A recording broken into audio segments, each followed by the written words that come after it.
முட்டை டிக்கா மசாலா செய்யலாம். எப்படி செய்யுதுன்னு பார்க்கலாம். முட்டை டிக்கா மசாலா செய்யறதுக்கு 5 முட்டையை வேக வச்சு எடுத்து வச்சுருக்கேன். 1 ஸ்பூன் இஞ்சி பூண்டு பேஸ்ட்டு, ஒரு 4 பச்சை மிளகாய் எடுத்து வச்சுருக்கிறேன். கொத்தமல்லி கொஞ்சம், இது ஒரு புடி அளவு கொத்தமல்லி, 2 தக்காளி கட் பண்ணி வச்சுருக்கேன். பட்டை கொஞ்சம், தாளிக்கிறதுக்கு தேவையான அளவு போட்டுக்கலாம். மிளகுத்தூள் 1 ஸ்பூனு, தயிர் இந்த கப் அளவு எடுத்து வச்சுருக்கேன். 1.5 ஸ்பூன் தனியாத்தூள், 1 ஸ்பூன் கறி மசாலா பவுட்ரு, வெங்காயம் பெரிய வெங்காயம் ஒரு 3 கட் பண்ணி எடுத்து வச்சுருக்கேன். பூண்டு 10 பல்லு தட்டி எடுத்து வச்சுருக்கு. தேவையான கருவேப்பிலை. முதல்ல மிக்சி ஜாரில் தக்காளி, பச்சை மிளகாய், கொத்தமல்லி போட்டு அரைச்சி எடுத்துக்கலாம். தக்காளி, கொத்தமல்லி, பச்சை மிளகாய் சேர்த்து நல்லா அரைச்சி எடுத்துட்டேன். இப்போ குழம்பு தாளிச்சிக்கலாம். தேவையான அளவு எண்ணெய் சேர்த்துடலாம். எண்ணெய் காஞ்சிச்சு. சீரகம், பட்டை ஒரு 3 பட்டை சேர்த்துக்கலாம்.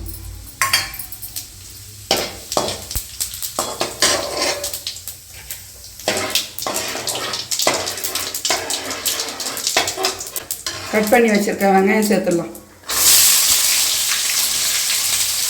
வெங்காயம் நல்லா வதங்கட்டும். வெங்காயம் ஒரு அளவுக்கு வதங்கினோம் பூண்டு சேர்த்து வதக்கணும். இஞ்சி பூண்டு பேஸ்ட்டும் சேர்த்துக்கணும். சேர்த்து நல்லா வதக்கணும். வெங்காயம் நல்லா வதங்கிடுச்சு. கருவேப்பிலை கொஞ்சம் சேர்த்துடலாம். சேர்த்து நல்லா வதக்கலாம். வெங்காயம் இந்த அளவுக்கு வதங்கினா போதும். இப்போ அரைச்சி வச்சுருக்கிற இந்த விழுது சேர்த்து வதக்கலாம்.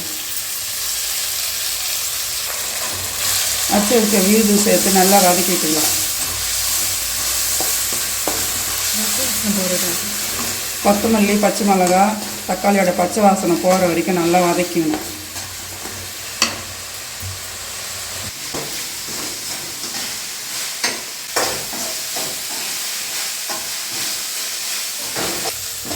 பாருங்கள், நல்லா பச்சை வாசனை எல்லாம் போயிடுச்சு.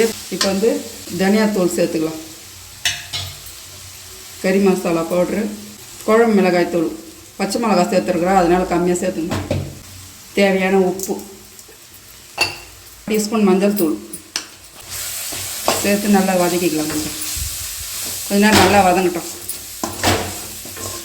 இப்போ ஒரு கப் அளவு தயிர் எடுத்து வச்சுருக்கோம்ல, அதை சேர்த்து நல்லா திருப்பிட்டுக்கலாம். நல்லா வதங்கட்டும்.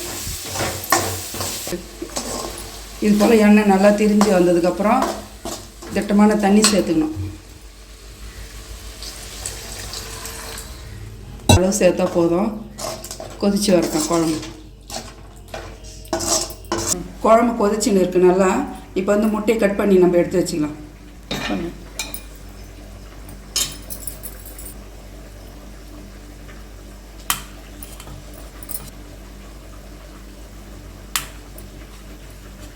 பாருங்கள், நல்லா மசாலா எண்ணெய் திரிஞ்சு நல்லா இது போல் கிரேவி பதத்துக்கு வந்துடுச்சு. இப்போ நம்ம கட் பண்ணி வச்சுருக்கிற முட்டையை இதில் சேர்த்துடலாம். கட் பண்ணி வச்சுருக்கிற முட்டையை மசாலாவில் சேர்த்துடலாம்.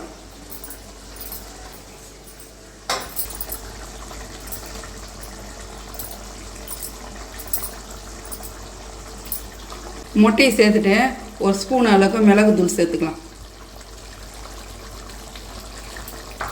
அவ்வளோதான், முட்டை டிக்கா மசாலா ரெடி ஆகிடுச்சு. கொத்தமல்லி போட்டு ஒரு திருப்பி விட்டுக்கலாம் முட்டையை. சூப்பரான முட்டை டிக்கா மசாலா சூப்பராக ரெடி ஆகிடுச்சு பாருங்கள். அவ்வளோதான், முட்டை டிக்கா மசாலா ரெடி ஆகிடுச்சு. ஸ்டவ் ஆஃப் பண்ணிடலாம். இது பாருங்கள், முட்டை டிக்கா மசாலா சூப்பராக ரெடி ஆகிடுச்சு. இதே போல் நீங்களும் செஞ்சு பாருங்கள். சாப்பாட்டுக்கு ஊற்றின்னு சாப்பிட்டா காரசாரமாக சூப்பராக நல்லாயிருக்கும். கிரேவி போல் இருக்கிறதுனால ரொம்ப டேஸ்ட்டாக இருக்கும். சப்பாத்தி, இட்லி, தோசைக்கெலாம் தொட்டுன்னு சாப்பிட்டா நீங்களும் இதே போல் செஞ்சு பாருங்கள். இந்த வீடியோ பிடிச்சிருந்தால் லைக் பண்ணுங்கள், ஷேர் பண்ணுங்கள், சப்ஸ்கிரைப் பண்ணுங்கள்.